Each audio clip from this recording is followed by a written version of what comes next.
Supreme court ने सिंध हुकूमत से सैलाबज़दा इलाकों में इमदादी सरगर्मियों की तफसीलात मांग ली हैं। PDMA और डिस्ट्रिक्ट डिजास्टर अथॉरिटी से भी जवाब तलब कर लिया गया है। सिंध हुकूमत की जवाब जमा कराने के लिए 1 हफ्ते की मोहलत की इस्तदा। सैलाब मुतासरीन को सहूलियात देने से मुतालिक सुप्रीम कोर्ट में दायर करदा दरख्वास्त पर समाअत हुई। Chief justice of Pakistan justice Umar Ata Bandial ने रिमार्क से ये कि सैलाब इंतजामी इख्तियारात का नहीं बुनियादी हुकूक का मसला है। सिंध हाई कोर्ट ने अवामी मफाद में अहकाम जारी किए थे। अदालत इमदादी सरगर्मी में मुदाखलत नहीं करेगी।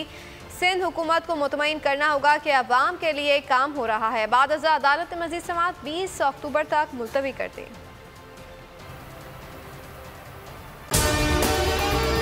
अगर आपको हमारी ये वीडियो पसंद आई है तो लाइक पर क्लिक कीजिए।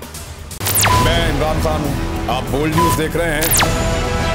सबसे बड़ा चैनल बोल्ड, सबसे बड़े एंकर इमरान रियाज खान के प्रोग्राम इमरान खान बोल्ड के साथ ने रेटिंग के तमाम रिकॉर्ड तोड़ दिए। 56% नाज़रीन ने बोल्ड न्यूज को देखा। सोशल मीडिया पर भी सबने ज्यादा देखा।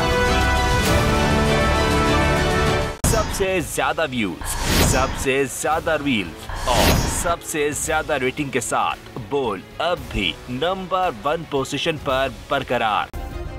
सब्सक्राइब करें और बेल दबाएं ताकि कोई खबर रह न जाए।